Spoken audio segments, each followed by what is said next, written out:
उदयपुर गांव में एक आलसी ज्ञानचंद रहा करता था। वह रोज सुबह उठता, पूजा करता, खाना खाता और सो जाया करता, जिसकी वजह से उसकी पत्नी बहुत परेशान रहा करती थी। एक दिन ज्ञानचंद भरी दोपहरी में अपनी झोपड़ी में सो रहा होता है। अरे अरे, अब तो उठ जाइए जी। दैया रे दैया, आखिर कब तक यूं ही सोते रहोगे? सुबह से दोपहर हो गई है जी, उठ जाइए, जाकर अपने खेत देखाइए ना। इस बार की भी अपनी फसल अच्छी नहीं हुई है। हाँ। अरे अरे, क्यों तंग करती हो भाग्यवान? है ये मेरे सोने का समय है। हाँ, मेरा राहु बता रहा है कि अभी बाहर जाना मेरे लिए शुभ नहीं होगा। हाँ, अभी खेत में जाऊंगा तो जरूर कोई अपशगुन होगा। हाँ, तुम एक काम करो भाग्यवान, मेरे लिए भोजन ले आओ, मुझे बहुत भूख लगी है। जाओ जाओ, लेकर आओ भोजन। हाँ। हे भगवान, दैया रे दैया, ये कैसा आलसी पति दिया है मुझे, जिसे बस सोना और खाना ही आता है। थोड़ी देर पहले अभी तो भोजन किया था आपने, और अभी फिर से। हे भगवान, दिन भर में कोई तो काम करते नहीं आप। हाय हाय, किस आदमी के साथ बन गई मैं। दैया रे दैया। ये देखिए जी, मैं आपके लिए भोजन ले आई हूँ, अब तो उठ जाइए ना। अरे वाह वाह, कितनी अच्छी खुशबू है भोजन की। लाओ लाओ भाग्यवान, भोजन दो मुझे। वाह वाह वाह, आज तो तुमने गुड़ का चूरमा भी बनाया है। अरे वाह वाह वाह। अरे वाह भाग्यवान, मजा आ गया।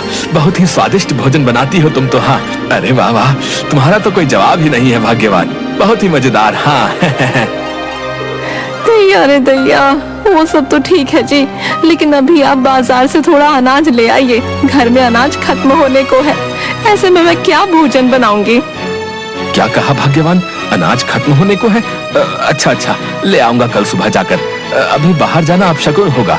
हाँ, अभी तो तुम्हारे हाथ का स्वादिष्ट भोजन खाकर मुझे बहुत थकान हो गई है। अभी मैं भाग्यवान ऐसा करता हूँ कि सो जाता हूँ। अच्छा, मैं सोता हूँ। दैया रे दैया, हे भगवान, आपको तो दिन भर सोने के अलावा कुछ नहीं सूझता। जब देखो तब आलस। मैं बहुत तंग आ गई हूँ आपसे। अगर ऐसे ही चलता रहा तो मैं अपने मायके चली जाऊंगी। हाँ, बता देती हूँ आपको। अच्छा अच्छा, ठीक है भाग्यवान, बाद में सोचूंगा इस विषय के बारे में। अभी मुझे नींद आ रही है। हाँ, तुम मुझे सोने दो। हाँ। जिसके बाद ज्ञानचंद खर्राटे लेता हुआ सो जाता है। अगली सुबह एक साधु महाराज ज्ञानचंद के घर भिक्षा मांगने आते हैं। अरे कोई है? साधु को भिक्षा दे दो, भिक्षाम देहि। अरे साधु महाराज, क्या चाहिए आपको? बताइए मुझे, मैं अभी लाकर देती हूँ। हाँ। बेटी, मैं काशी यात्रा से लौटा हूँ, मुझे बहुत भूख लगी है। अगर खाने को थोड़ा भोजन मिल जाता तो थोड़ी शांति मिलती बेटी। अरे हाँ हाँ, क्यों नहीं साधु महाराज, आइए आइए, हमारी झोपड़ी में आइए ना, मैं अभी आपके लिए भोजन लेकर आती हूँ। हाँ। अरे क्या हुआ भाग्यवान, क्यों चिल्ला रही हो? अरे मुझे मेरी नींद से जगा दिया तुमने। आखिर किससे बात कर रही हो? अरे दैया रे दैया, उठ गए आप, ये तो चमत्कार ही हो गया। देखिए देखिए, काशी से साधु महाराज आए हैं हमारे द्वार पर। ज्ञानचंद साधु महाराज को देखकर थोड़ा खुश हो जाता है। अरे अरे, माफ कीजिएगा महाराज जी, आइए आइए, आप अंदर आइए। वाह वाह वाह वाह, सुबह सुबह आपके दर्शन पाकर तो मैं धन्य ही हो गया। हाँ। जिसके बाद साधु ज्ञानचंद की झोपड़ी में आकर बैठ जाते हैं। अरे भाग्यवान, जल्दी से महाराज के लिए भोजन लेकर आओ। जाओ जाओ जाओ, जल्दी जाओ, जल्दी से लेकर आओ। जाओ जाओ। हाँ हाँ, मैं अभी भोजन लेकर आती हूँ। हाँ, साधु महाराज जी के लिए, बस मैं अभी गई, अभी आई। तभी ज्ञानचंद की पत्नी साधु के लिए भोजन से भरी थाली लेकर आती है। ये लीजिए महाराज, आप भोजन कीजिए। हाँ, कीजिए कीजिए, खाकर बताइए मेरे हाथों का भोजन कैसा लगा आपको।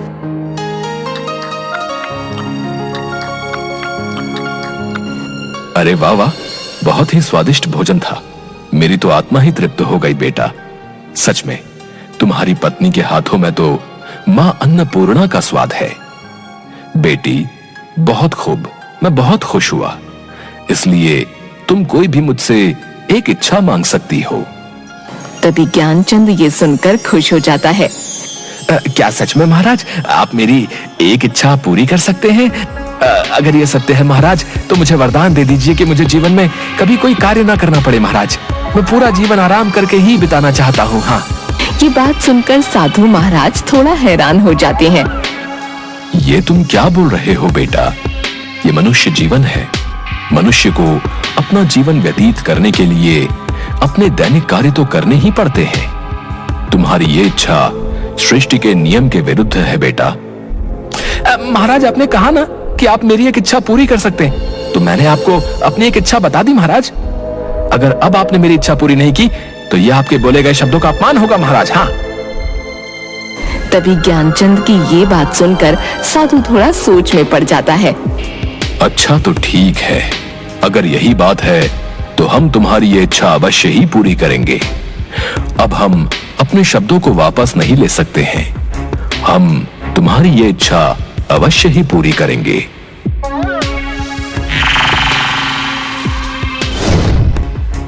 डरो मत, ये जादुई राक्षस है। ये तुम्हारी हर इच्छा पूरी करेगा। तुम्हारी इच्छा है कि तुम जीवन में कभी कोई कार्य न करो, तो ये जादुई राक्षस तुम्हें कोई कार्य नहीं करने देगा। तुम्हें जो भी कार्य करवाना होगा ये जादुई राक्षस कर देगा।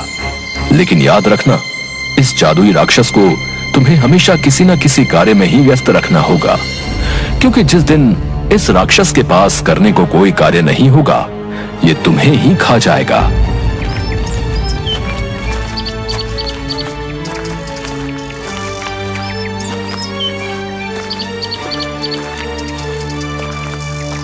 तभी ये बात सुनकर ज्ञानचंद की पत्नी थोड़ा डर जाती है।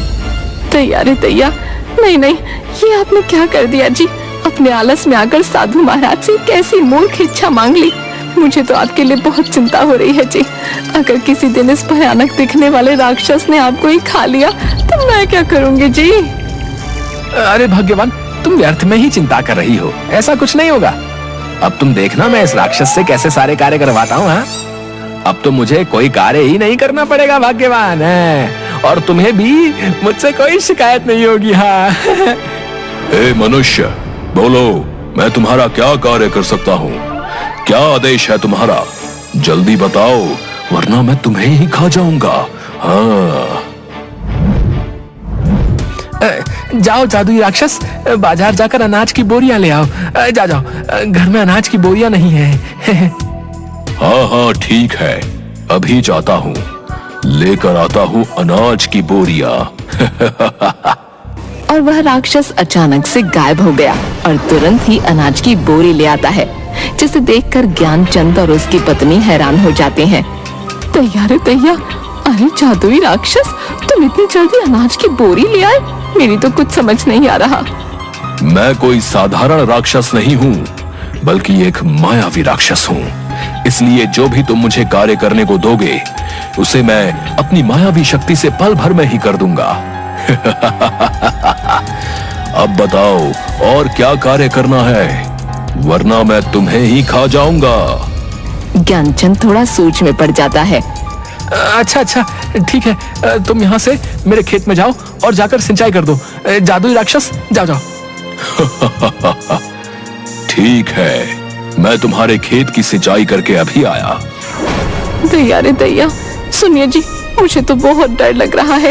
ये जादुई राक्षस तो सच में बहुत भयानक है जी। अगर सच में इसने आपको कुछ कर दिया तो? अरे भाग्यवान, तुम देख रही हो ये कितनी जल्दी मेरा बताया हुआ कार्य कर देता है। देखो, अगर ये मेरे साथ रहा तो मैं सदैव आराम से जीवन व्यतीत करूंगा। हाँ, तुम चिंता मत करो, ये मुझे कुछ भी नहीं करेगा। हाँ, मैं हमेशा ही इसे कोई ना कोई कार्य देता ही रहूंगा। हाँ। तभी वो राक्षस फिर से आ जाता है। हे मनुष्य, मैं तुम्हारे खेत की सिंचाई कर आया हूँ। तुम्हारे खेत की सिंचाई करके मुझे बड़ा ही आनंद आया, लेकिन अभी मुझे बहुत जोरों की भूख लगी है। जल्दी से मेरे लिए भोजन का प्रबंध करो, वरना मैं तुम्हें ही खा जाऊंगा। अरे नहीं नहीं जादुई राक्षस, से तुम क्या बोल रहे हो? इन्हें कुछ मत करना, मैं भी तुम्हारे लिए भोजन लेकर आती हूँ। हाँ। तभी ज्ञानचंद की पत्नी राक्षस के लिए खूब सारा अलग अलग तरह का खाना लेकर आती है। सारा भोजन चटकर जाने के बाद और भोजन लेकर आओ, जाओ मुझे और भूख लगी है। जाओ मेरी भूख शांत करो। ज्ञानचंद और उसकी पत्नी दोनों ये सुनकर दुखी हो जाते हैं। अरे अरे, पूरे घर का राशन तो खा गया ये जादुई राक्षस। आखिर अब कैसे शांत होगी इसकी भूख। तभी उसकी पत्नी घर के बाहर लगे एक तुलसी के पेड़ के पास जाती है और बहुत बड़े पतीले में, जिसमें खूब सारा दूध रखा होता है, उसमें उन तुलसी के पत्तों को डाल देती है और उस दूध के पतीले को राक्षस के पास लेकर जाती है। ये लो जादुई राक्षस, इस दूध को पी लो, इस दूध से तुम्हारी भूख शांत हो जाएगी। जिसके बाद राक्षस सारा दूध पी जाता है और एक लंबी डकार लेता हुआ हाँ भाई, अब आया मजा। अब मेरी भूख शांत हो गई है। वाकई ये दूध बहुत ही स्वादिष्ट था। आनंद आ गया। अच्छा बताओ, अब क्या कार्य करना है तुम्हारा? जल्दी बताओ, वरना मैं तुम्हें खा जाऊंगा। अब ज्ञानचंद उसे कोई ना कोई काम बता देता और राक्षस झट से कर देता। लेकिन एक दिन ऐसा आया जब ज्ञानचंद के पास उस जादुई राक्षस को बताने के लिए कोई काम नहीं था। ऐसे में ज्ञानचंद बहुत दुखी हो गया। अरे भाग्यवान, ये मैंने क्या आफत अपने गले में डाल ली है। उस राक्षस को मैं जो भी काम देता हूँ, वो राक्षस उसे बहुत शीघ्र ही कर लेता है। आज तो मेरे पास उसे देने के लिए कोई काम भी नहीं बचा। अब ऐसे में तुम ही बताओ मैं क्या करूँ। लगता है आज तो मुझे वो राक्षस खा ही जाएगा। हाय भाग्यवान, अब मैं क्या करूंगा। अब तो मैं तुम्हें छोड़कर उस राक्षस के पेट में जाने वाला हूँ। हाय हाय हाय। दैया रे दैया, आप चुप हो जाइए जी। मैंने आपसे कहा था वो जादुई राक्षस बहुत भयानक है, लेकिन आप चिंता मत कीजिए। मैं उस जादुई राक्षस को आपको कुछ नहीं करने दूंगी। हाँ, लेकिन आपको भी मुझसे वादा करना होगा। आज के बाद आप अपने सारे काम खुद ही करेंगे। हाँ। अरे हाँ हाँ भाग्यवान, मैं वादा करता हूँ आज से अपने सारे कार्य स्वयं ही करूंगा। हाँ, लेकिन तुम मुझे उस राक्षस का भोजन बनने से बचा लो भाग्यवान। अच्छा अच्छा ठीक है। अब आप देखना मैं उस राक्षस को आज कितना महत्वपूर्ण कार्य देती हूँ, जिसे वो जादुई राक्षस कभी पूरा नहीं कर पाएगा। तभी वहाँ पर राक्षस आ जाता है और ज्ञानचंद से, हे मनुष्य, बताओ मुझे आज क्या कार्य करना है। जल्दी बताओ, वरना मैं तुम्हें ही खा जाऊंगा। अरे दैया, ओ जादुई राक्षस, आज मैं तुझे काम देती हूँ। मेरी झोपड़ी के पीछे एक मोती नाम का मेरा प्यारा कुत्ता रहता है। तुम जाओ और उस मोती की दुम को सीधा कर दो। जब तक उस मोती की दुम सीधी नहीं हो जाती, तुम यहाँ वापस मत आना। हाँ। अच्छा ठीक है, मैं अभी जाता हूँ और उस मोती कुत्ते की दुम को सीधी करके अभी आता हूँ। अरे भाग्यवान, ये क्या काम दिया तुमने उस जादुई राक्षस को। तुम देखना, वो अभी मोती की दुम सीधी करके आता ही होगा। हाँ, अब तो वो मुझे खा ही जाएगा। हाँ। दैया रे दैया, आप भी ना बिल्कुल मूर्ख ही हैं। अरे भला कुत्ते की भी दुम कभी सीधी होती है? वो जादुई राक्षस मोती की दुम को कभी सीधा नहीं कर पाएगा। हाँ, और ना वापस यहाँ लौट कर आएगा। अरे वाह वाह वाह भाग्यवान, ये तो मैंने सोचा ही नहीं। अरे भाई वाह वाह, मान गया तुम्हें। क्या दिमाग लगाया तुमने भाग्यवान। हाँ भाग्यवान, बहुत ही अच्छा। हाँ, अब वो राक्षस वर्षों तक कभी मोती की दुम को सीधा नहीं कर पाएगा। हाँ। जिसके बाद अगले ही दिन से ज्ञानचंद अपने सारे काम खुद करने लगा, किसी आलस के बिना। और उधर जादुई राक्षस मोती के पीछे उसकी दुम को सीधा करने के लिए कई वर्षों तक यूं ही भागता रहा। न तो वह कभी मोती की दुम को सीधा कर पाया और न लौटकर ज्ञानचंद के पास आ पाया।